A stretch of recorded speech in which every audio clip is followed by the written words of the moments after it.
L'armée allemande est réduite à 100 000 hommes. Hitler est donc démobilisé, malgré lui, dans cette Bavière en pleine ébullition, où pullulent les groupes d'extrême droite. Il est filmé ici, pour la première fois, dans une manifestation du DAP, le Parti allemand des travailleurs, auquel l'armée lui avait demandé d'adhérer pour le surveiller dès 1919. Faute de mieux, il y reste pour devenir agitateur politique à plein temps. La Bavière est alors très à droite, tandis que le pouvoir à Berlin est plutôt de centre-gauche et porte le nom de République de Weimar, du nom de la ville où vient d'être votée la nouvelle constitution.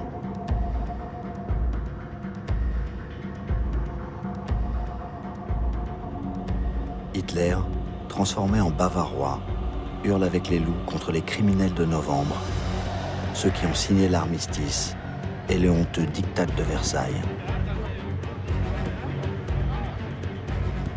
Des idées partagées par l'armée et surtout par les anciens combattants qui se réunissent dans les grandes brasseries de Munich, comme la Bürgerbräukeller, où Hitler fait sa grande entrée, le 13 août 1920, avec une conférence intitulée « Pourquoi sommes-nous antisémites ?»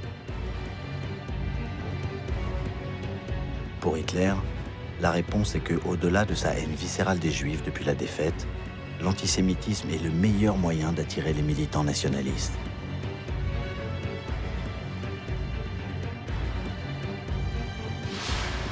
Hitler galvanise les excités de son groupuscule d'extrême droite qui le prennent pour chef et lui procure une voiture, signe de son importance.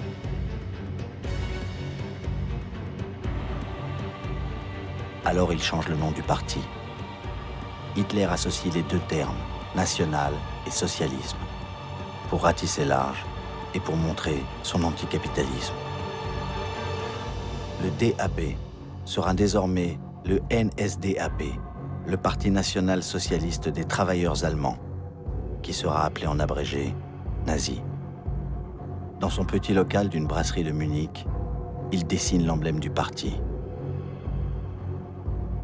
Il écrira dans Mein Kampf, « Après d'innombrables essais, je choisis un drapeau rouge pour montrer la dimension sociale de notre mouvement, avec un rond blanc pour sa vocation nationaliste et la croix gammée, symbole de l'arien, éternel antisémite. » Pour protéger ces réunions, il crée les SA, les sections d'assaut, une petite milice à qui il procure des vestes provenant d'un stock de l'ancienne douane austro-hongroise. Son radicalisme fait passer le parti de 2000 à 20 000 membres, 10 fois plus en un an.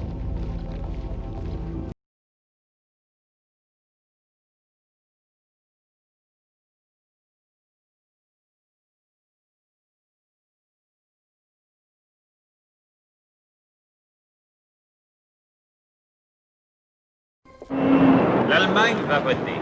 La lutte pour la présidence du Reich est circonscrite entre Hitler et Hindenburg. Et c'est dans le calme qu'à Berlin, le peuple va aux urnes. Déjà, partout, s'étalent l'effigie d'Hitler, l'homme qui vient. Quelques mois avant les élections allemandes, sous la pression de Washington et sous l'effet de la crise, les réparations ont été annulées. Trop tard pour que l'opinion allemande s'en satisfasse et s'en rassure. En avril 1932, Hitler obtient 37% des voix et arrive en deuxième position. Hitler a perdu, mais c'est l'homme fort du moment. Aucun gouvernement ne peut se constituer sans lui. Sie können uns meinetwegen töten, kapitulieren werden wir nicht.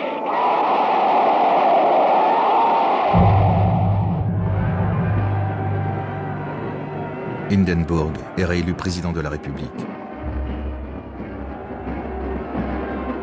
À 84 ans, sous son casque à pointe, ce vieux soldat égaré en politique semble à peine tenir en équilibre.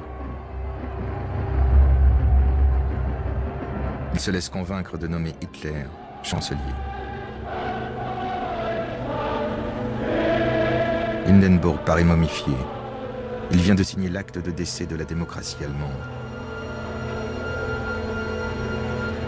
9 ans après l'échec de son putsch de Munich, Hitler est à la tête d'un parti puissant, sans foi ni loi, appuyé sur des sections d'assaut qui étalent leur force et des millions de sympathisants.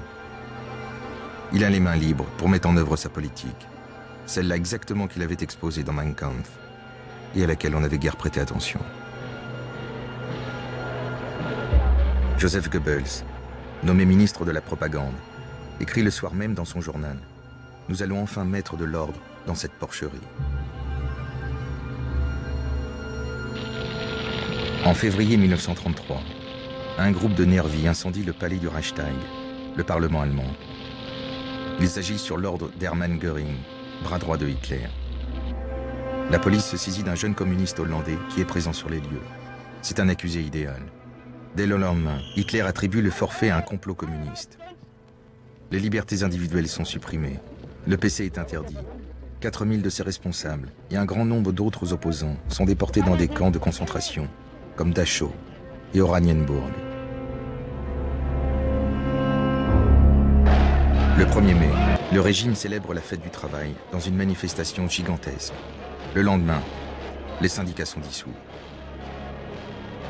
En juillet 1933, moins de 6 mois après l'accession de Hitler au pouvoir, le parti nazi est proclamé parti unique.